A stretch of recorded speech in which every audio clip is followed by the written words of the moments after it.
Iya, Pak. Kemarin tema rema. Oh, seharusnya exercise, tapi kita skip saja ini, bagian ini. Kita masuk ke chapter 6, yaitu nominal group. Saya akan babat habis ini, 6 dan 7.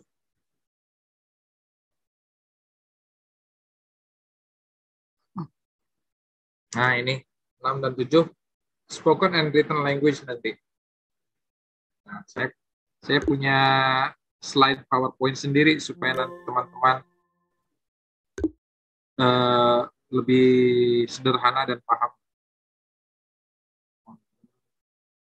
Copy.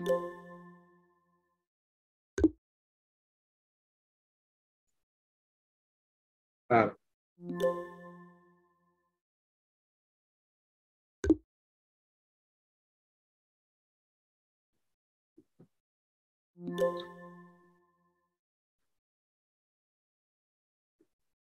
Nah, di sini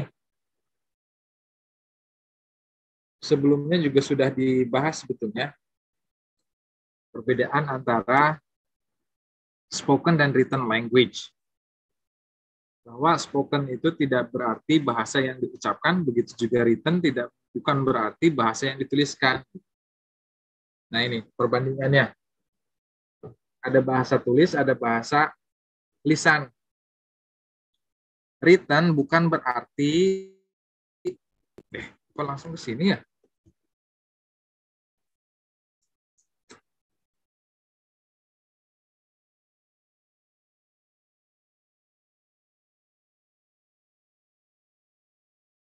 Sini.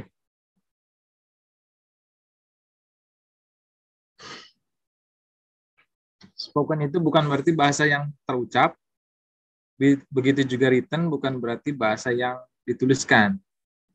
Ya, nah ini keterangannya. Does not only refers to the language which is said aloud, and written does not only refers to the language which is written down. So, what's the difference? Nah, perbedaannya adalah dilihat dari the way meanings are encoded. Bagaimana makna itu dibahasakan, direalisasikan.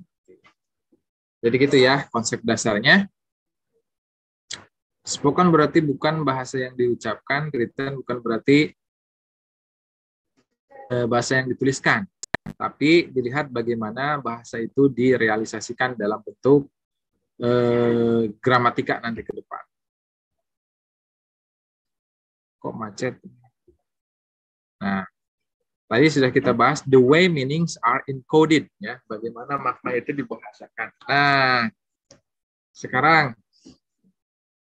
coba teman-teman baca kita sama-sama nih, yang kiri dan kanan. This is your phone bill and you have to go to the post office to pay it by next Monday. That's what this box tell you. Or they'll cut your phone off. All phone bill must be paid by the date songs or service will be discontinued.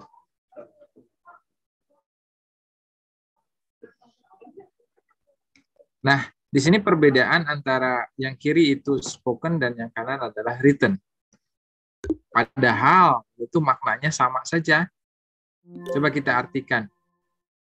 Ini tagihan telepon yang kamu harus bayar ke kantor pos.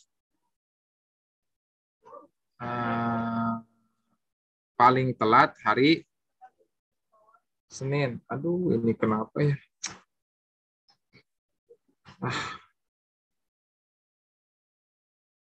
Sudah gitu ini ya.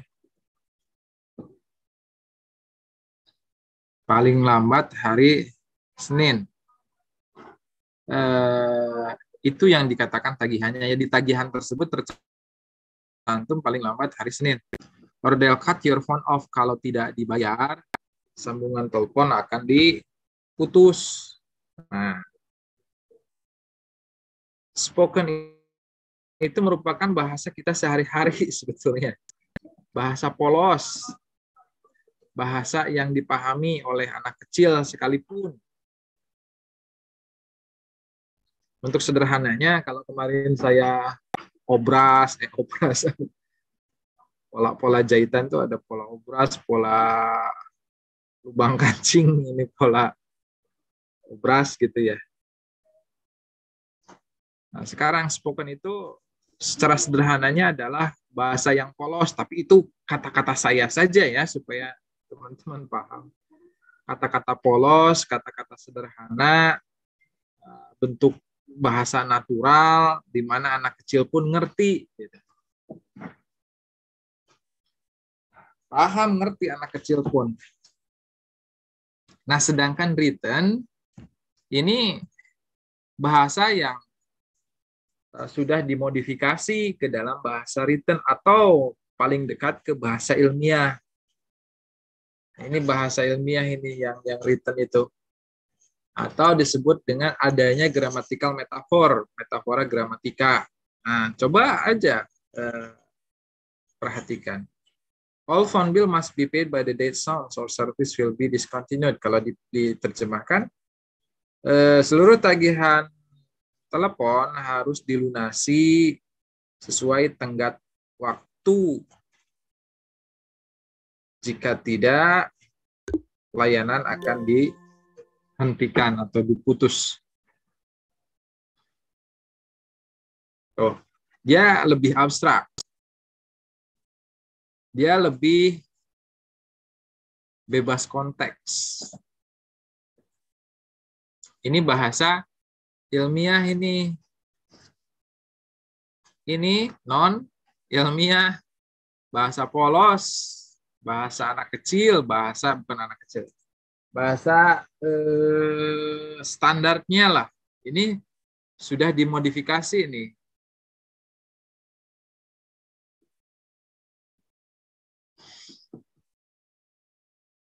Rasanya juga beda ya kan? Teman-teman bisa merasakan. Nah, kita cari yang bentuk yang lain, penjelasan selanjutnya. Oh, ini contoh selanjutnya nih. Coba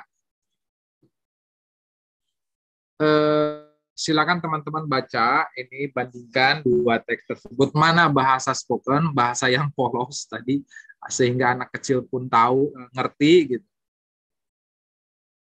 Mana yang written, bahasa yang telah dimodifikasi, ada nominalisasinya di situ, di mana anak kecil nggak bakalan ngerti, karena ini cenderung ke bahasa ilmiah. Coba baca dulu.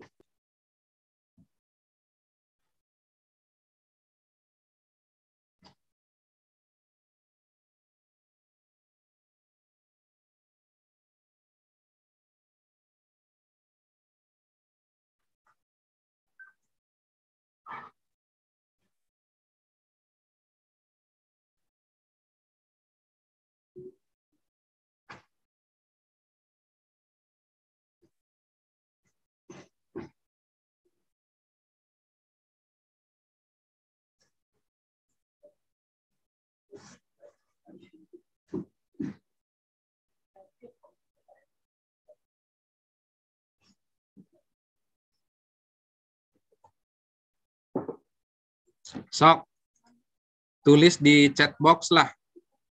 Mana yang spoken, mana yang written.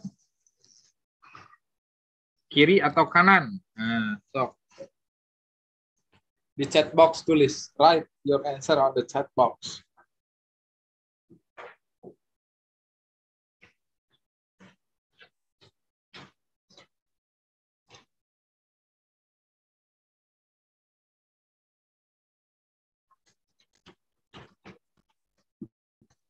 Wah, ada.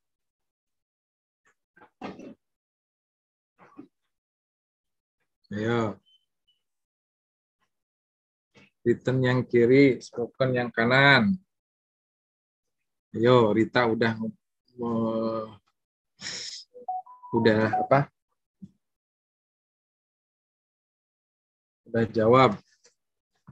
Spoken kanan, written kiri.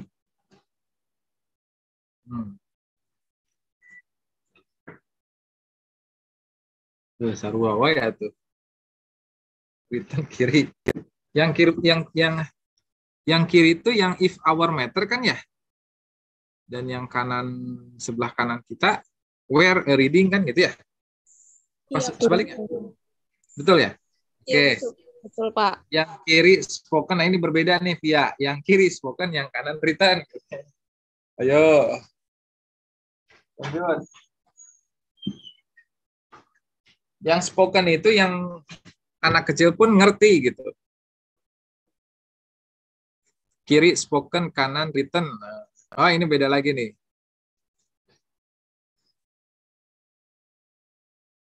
Yang if berarti kiri, yang where berarti ya, yang where berarti kanan kan gitu. Kiri spoken, yang kanan written. Kiri spoken, kanan written. Oke, sama berarti kebanyakan kiri spoken, kanan written ya. Yuk, ada lagi. Ayo, cari yang paling banyak. Yang mana? Udah, cuman segitu doang yang respon. Oh, spoken kiri, kanan written. Oke. So, kita kuak ya mana jawabannya. Written kiri, kanan spoken, restu tuh. Restu, Nur, Debira udah. Coba terjemahkan. Siapa yang mau menerjemahkan? Tia, mau menerjemahkan? Yang ini nih, yang kiri. If our mata reader. Coba Via.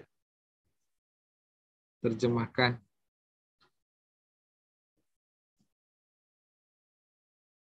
Mana si Via? Nah, itu nongol. Mikrofon.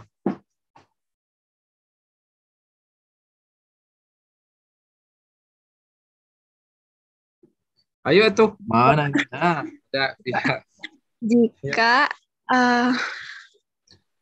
pembaca meteran kita tidak apa ini? Can get Tidak at your bisa, tidak tidak bisa bisa membaca. baca meteranmu ya Pak. Seberapa banyak tagihan yang harus kamu bayarkan? Banyak tagihan yang harus kamu bayarkan. Kami akan Kami memperkirakan akan tagihannya. memperkirakan tagihannya. Nah, kan gitu. Nah, misalkan kan listriknya, kamu memang PLN nanti komplain, nah ayo bayaran listrik jadi mahal. Si tukang PLN nanti, kamari data dicek Bu. Soalnya pandemi, misalkan gitu ya. Nah, if our meter can get at your meter, jika meteran listriknya tidak bisa membaca seberapa banyak tagihan yang harus dibayarkan, kami akan memperkirakan besaran tagihannya gitu. Ya sederhananya mau ibu-ibu tangga, eta ada meteran rusak, mun meteran rusak, meteran listrik. Kalau meteran listrik rusak, jumlah tagihannya itu akan diambil kira-kira di rata-rata biasanya. Akan dikira-kira itu kalau meterannya. Ngerti kan? Ngerti. Nah, ibu-ibu kompleks, ibu-ibu rumah tangga juga ngerti kalau bahasanya seperti ini. Karena ini bahasa polos ini. Bahasa lugu. Coba bandingkan dengan yang ini. Coba diterjemahkan yang ini. So, ya. Yang lain Pak. Yang lain sudah. Mega, tusuk Mega. Yuk.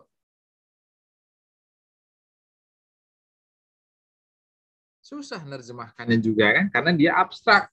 Where a reading of a matter cannot be made for the purposes of rendering an account because of the absence of access to the matter, the account may bear an estimated reading instead of the actual reading. Ayo, bayangkan kalau ibu-ibu dikasih bahasa yang seperti itu.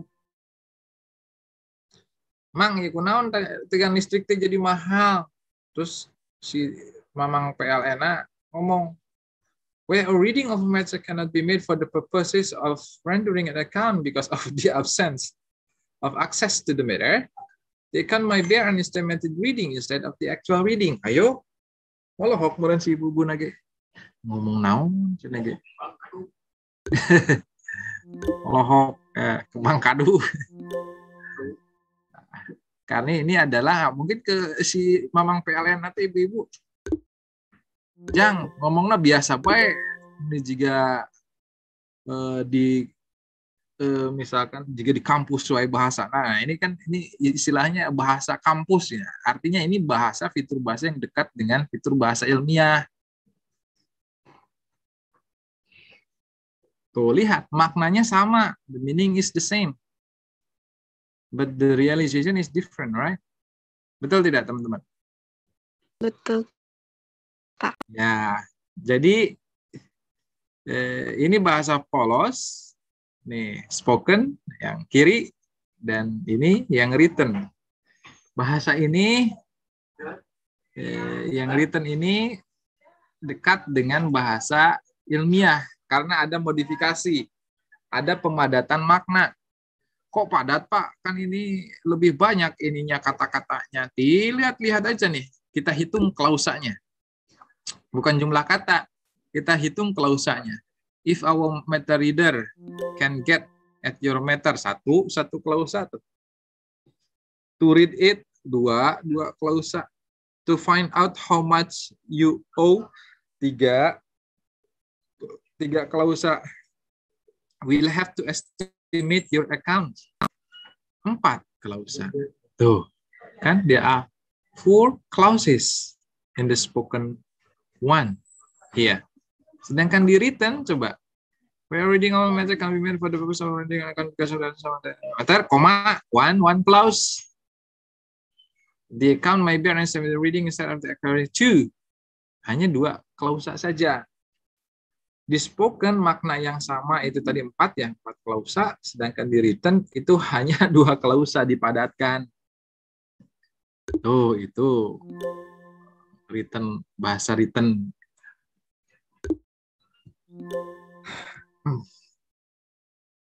Kayak kita bandingkan sekarang. Written sama spoken itu apa sih bedanya? Nah, yang pertama, written itu the agent are left unspecified. Agent si pelaku, misalnya yang di sini our, your, it, you, we, your, itu tuh agent itu namanya. Itu hilang, tidak ada di written itu tidak ada. Coba ada nggak? We're reading of American, nggak ada you, they, we, nggak ada itu. Nah, artinya itu yang dimaksud dengan the agent are left unspecified. Agent dihilangkan. The second one, information becomes more condensed, more tightly packed. Informasi lebih padat, more tightly packed, lebih ngepres gitu. Mun kasur busa, tahu kasur busa? Punya kasur busa di rumah, nah itu tuh punya kepadatan beda-beda itu. Kayak kepadatan rendah mah pas meuli kandel 12 cm. Nah, seminggu kemudian tinggal 10 cm sakit. Pasti tiduri, alah seminggu kemudian jadi lepet jadi kan sakit. Karena kepadatannya itu beda, rendah. Kalau kasur busa yang kepadatannya tinggi itu memang agak keras dan memang prosesnya juga di-press beda gitu. So the information becomes more condensed and more tightly packed. Itu yang dimaksud dengan padat makna. And then the third one is context independent, bebas konteks. Bebas konteks kenapa? Karena tidak ada tidak ada agent, tidak nanya you itu, we itu merujuk ke siapa gitu. Our itu merujuk ke siapa. Jadi bebas konteks kenapa? Karena agentnya dihilangkan gitu. Makanya nanti sifat bahasa ilmiah itu harus undebatable. Konteks independen dan undebatable. Makanya nanti bahasanya akan dikemas sepadat mungkin, sehingga itu tuh sudah satu konsep gitu, sudah berupa konsep, bukan mentah lagi, sudah jadi. Tend to more abstract text, ya, karena itu sifat bahasa ilmiah kan begitu. Tend to nominalize very heavily. Nah, kenapa itu bisa abstrak, bisa padat? Karena adanya nominalisasi. Nominalisasi itu apa? Nominalisasi itu ya satu kelas kata diubah menjadi nomina, itu nominalisasi. Misalnya sedih jadi kesedihan gitu. Nah, coba kita bandingkan ya bahasa polos jadi bahasa ilmiah.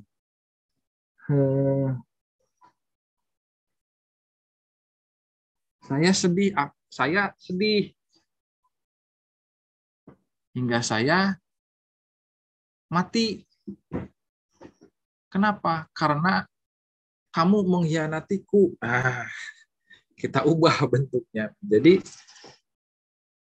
kesedihanku dan kematianku ini karena pengkhianatanmu. Tuh, semuanya nominalisasi kan? Nah, itu contoh sederhana untuk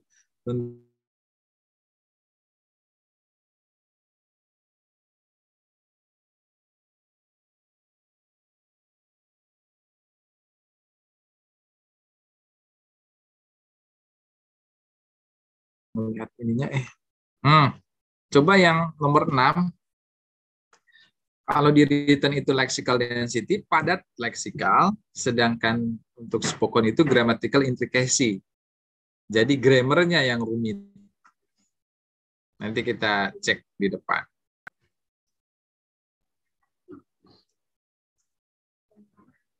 Nah, ini yang dimaksud tadi, the agent are left unspecified. Tidak ada you, your. They nggak ada, your nggak ada. Konteks independen, nah itu yang dimaksud dengan spoken dan written.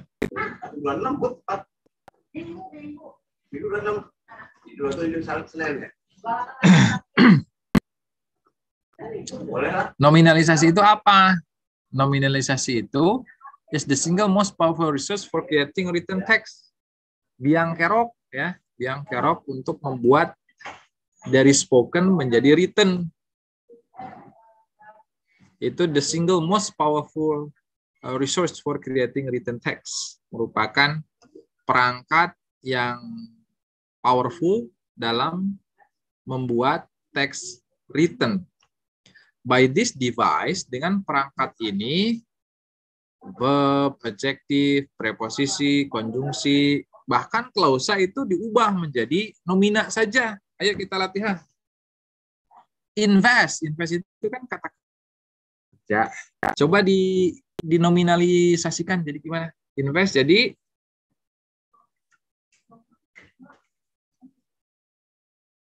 dikata benda kan? Ayo. Mic-nya. Invest jadi investigation. Investigate atau maaf ya. Salah Pak, maaf. Nah, kalau investment jadi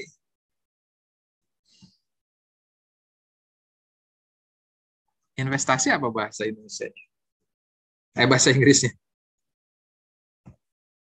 Investment. Nah, ya. Quickly jadi quickness tuh. Is impaired by alcohol. Jadi alkohol masuk, impair berubah menjadi nomina impairment. Alcohol impairment. They allocate an extra picker. Allocate berubah menjadi nomina jadi apa?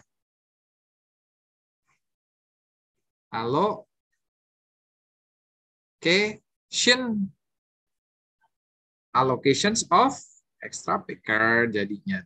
Ini klik. Ada yang pendek, ada yang panjang.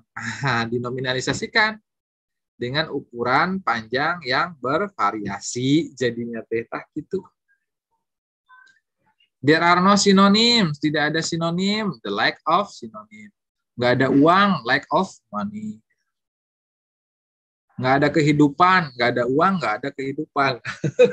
No, no money, no life. Technology is getting better. Diubah menjadi advances in technology. Tuh, ini semua bahasa ilmiah. It's not so. As the contrary. Tuh, jadi nominas. Nominalisasi, kembali lagi, itu merupakan perangkat yang powerful dalam membuat written text. Gitu. Nanti di nulis skripsi, nulis penelitian, nominalisasi. Pakai bahasa ilmiah, jangan bahasa polos. Atau sarua jeung nulis WA atau gitu mah. Dina skripsi tulisan WA. Nah, itu bedanya. Jadi konsep dasarnya lagi di sini, the meaning expressed in one aspect of the grammar, makna yang ungkapkan dalam satu aspek gramatika, ini nih, aspek gramatika ini tuh, diungkapkan kembali. Nah, diungkapkan kembali dalam bentuk gramatika yang ini, and trans-categorized, dan ditranskategorisasikan yang tadinya adjektif jadi nomina, yang tadinya 4 klausa hanya ke dalam 2 klausa saja, kan begitu.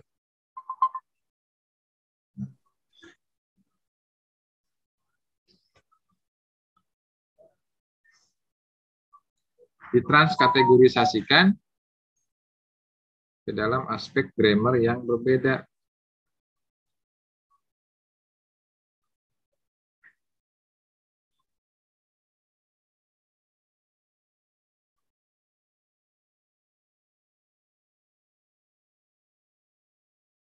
Sebentar.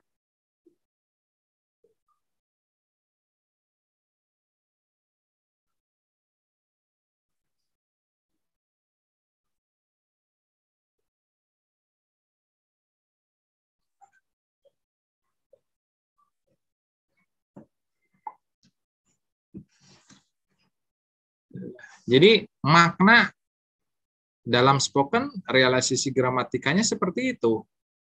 Di dalam written dikategorisasikan ulang, di-transcategorize dalam bentuk gramatika yang berbeda. Gitu. Nah, contoh if jadi where, our meta reader jadi a reading of a meta, can get at jadi the absence of access. To read berubah menjadi the actual reading. To find out jadi for the purpose of rendering. Oh, jadi the account. We'll have to estimate, jadi an estimated reading. Tuh. Jadi diubah bentuknya. Ini penting untuk ketika kalian menulis karya ilmiah,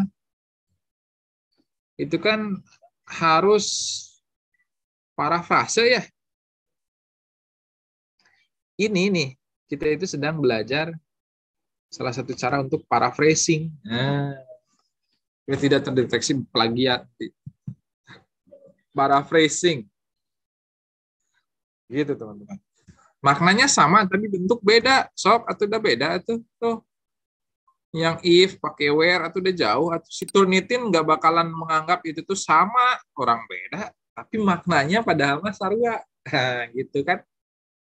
Artinya ini pakai kata-kata sendiri ketika di paraphrase-nya itu. Kan begitu ya, paraphrase yang bagus itu. So, tuliskan nggak beda tuh ini. Padahal maknanya sama. Nah, tadi kembali, di spoken itu kan grammatical intricacy ya. Intricacy itu rumit. Yang spoken itu rumit secara gramatika, sedangkan yang written itu kompleks secara leksikal karena padat. Nah, makanya di dalam spoken itu disebut grammatical intricacy, sedangkan di dalam written itu disebut lexical density, kepadatan leksikal.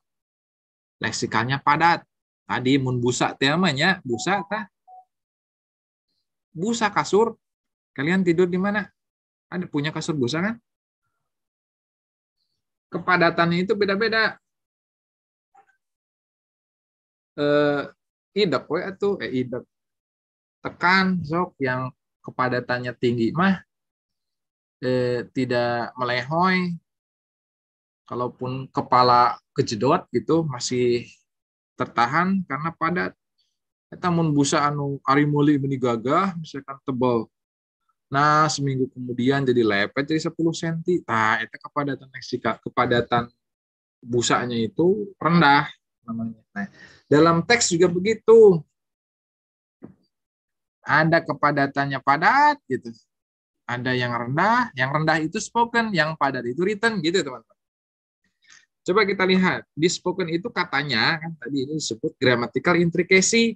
Grammatical intricacy itu rumit secara gramatika. Kalau gramatika, hitung klausanya kalau begitu. Nah, kita hitung. Nih, I can, artikan dulu supaya terasa lah. Itu naon yang ngomongin sepak bola. Nah, yang spoken ya, bahasa polos. Ini saya ilustrasikan. Ini mah cocoknya seorang suami ngomong ke istri ini nih.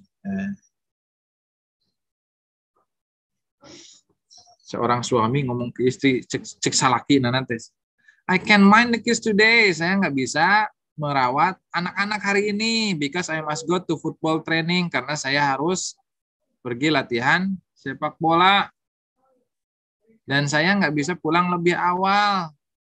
Saya itu papa dan papa nggak bisa pulang lebih awal karena tim kami harus mengikuti pertandingan yang penting di hari Sabtu. Kalau tim kami menang, kami masuk final. Tapi kalau hari Rabu nggak apa-apa karena hari Rabu saya nggak perlu latihan sepak bola. Jadi saya bisa merawat anak-anak. Itu juga kalau mama izinin, ya. Kan begitu tuh bahasa polos tuh. Ibu-ibu ke bapak-bapak ke ibu-ibu alasan nggak mau ngerawat anaknya. Bisa. Coba sekarang yang written, padahal maknanya sama. Due to the importance of a win in such a football game as the prerequisite for final appearances, the intensity of my training attendance diminishes my childminding capacity tonight. However, the lack of an attendance requirement on Wednesday allow my availability consequence upon your approval. Kalau ini ya suami misalnya pakai bahasa ini ke istrinya diragam untuk tarang liar sugan cenah kayak kesurupan jurig naon saya dicengklak sugan tidagor di mana ya salaki urang. Karena kalau diartikan saja misalnya ke bahasa Indonesia itu abstrak. Karena pentingnya kemenangan dalam pertandingan sepak bola di hari Sabtu sebagai syarat dalam memasuki final, sehingga menyebabkan saya tidak bisa sehingga menyebabkan kapasitas saya untuk merawat anak-anak berkurang. Namun demikian, ketidakperluan saya untuk mengikuti latihan di hari Rabu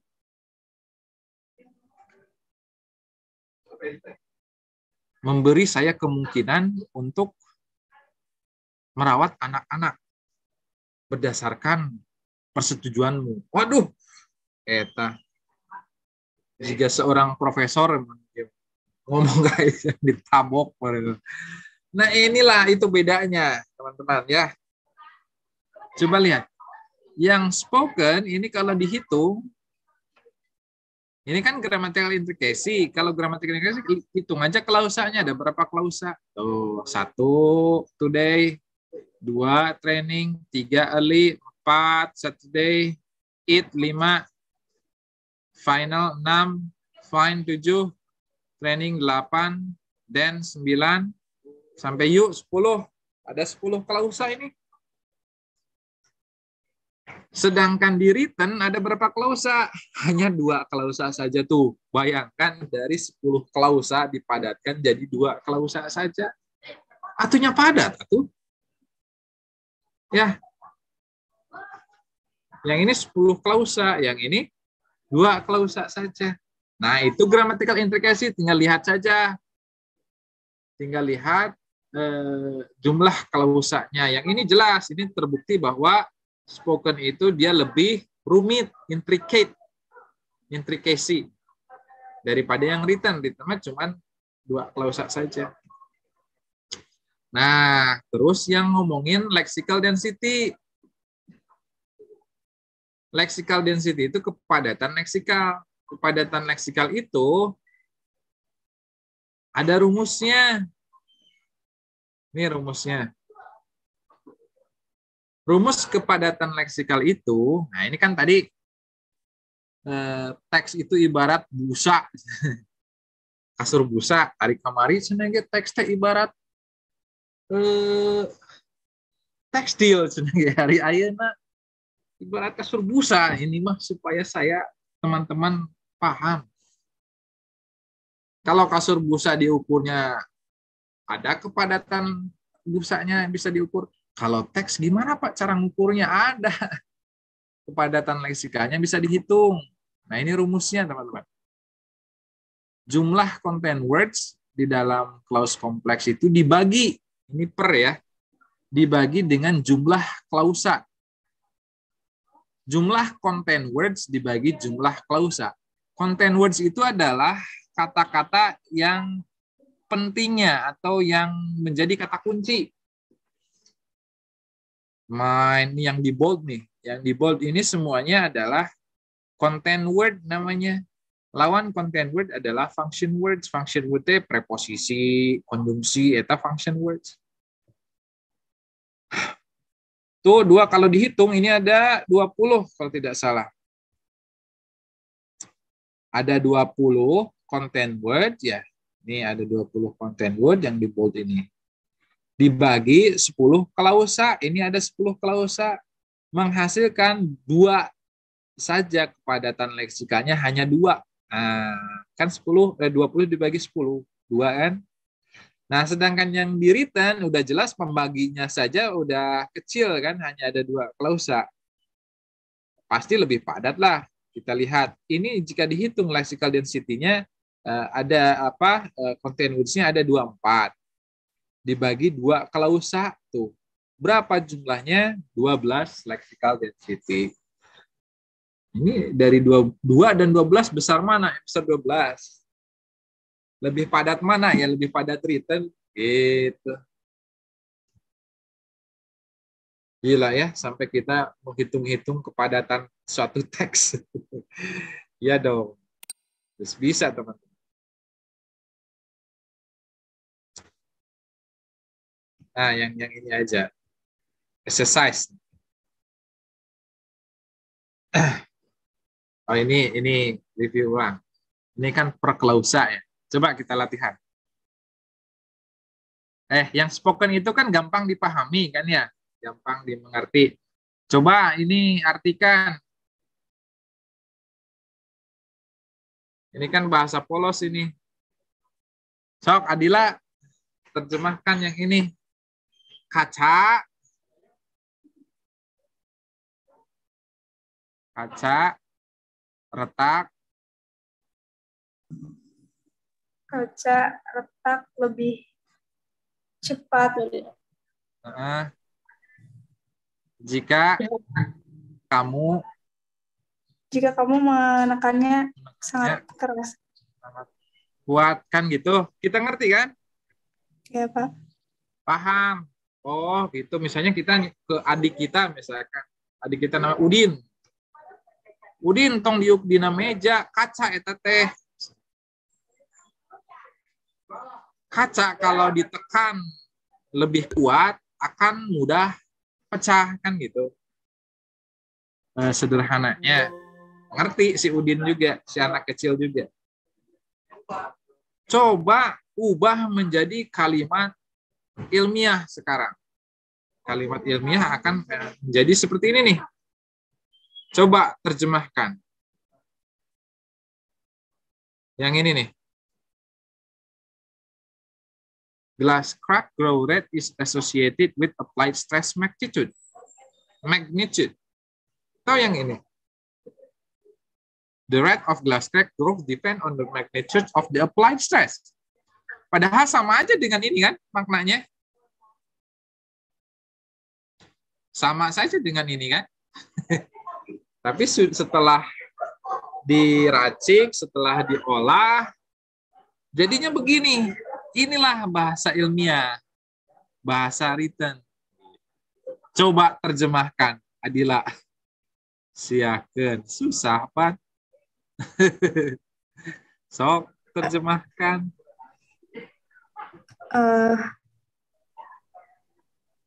Keretakan gimana Pak?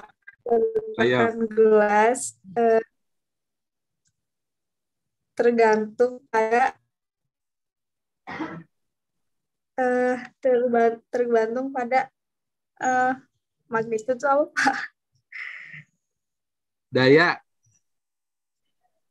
Tergantung pada gaya yang diterapkan.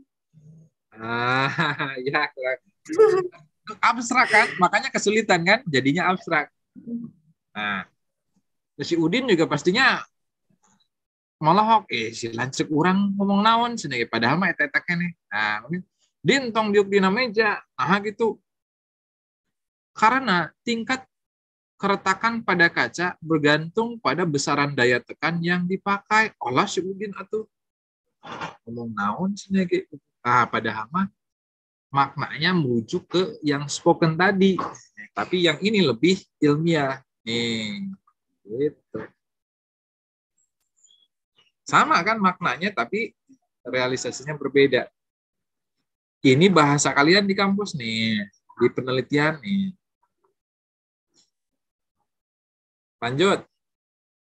Because technology is getting better, people are able to write business program faster. Kalau bahasa written-nya jadi begini nih. Advances in technology are speeding up the writing business program. Coba jika teman-teman perhatikan, ini klausannya ada berapa? Because satu klausa. People are dua klausa. Tuh. Ini ada berapa klausa? Dipadatkan ini, jadi hanya menjadi satu klausa saja. Tuh. Yang ini juga yang tadinya glass cracks more quickly, satu klausa nih. Udah ada di press on it, dua klausa. Ketika diubah menjadi ke sini, berapa klausa? Sebenarnya satu klausa saja. Yang ini dua. Tuh.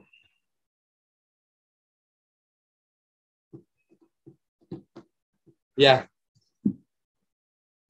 Harus padat bahasanya. Jadi, nominalisasi itu membuat teks itu menjadi highly packed dan abstrak. Itu sudah selesai. Jadi kita itu belajar tadi nominalisasi atau grammatical metaphor dan juga lexical density. Silakan, ada yang mau ditanyakan?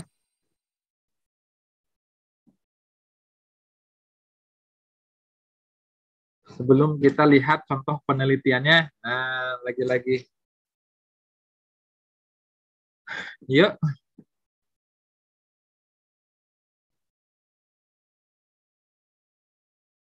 Tantangan buat teman-teman. Sekarang teman-teman sudah bisa, kalau kemarin kan sudah bisa melihat pola teks, ya kan? Pola teks. Polanya pola lurus kah, zigzag kah, atau multiple kah, obras. Gitu. Nah, sekarang kalian sudah bisa melihat teks ini udah kepadatannya, tingkat kepadatannya berapa, udah bisa mengukur. Mantap ya. Coba kita lihat penelitiannya.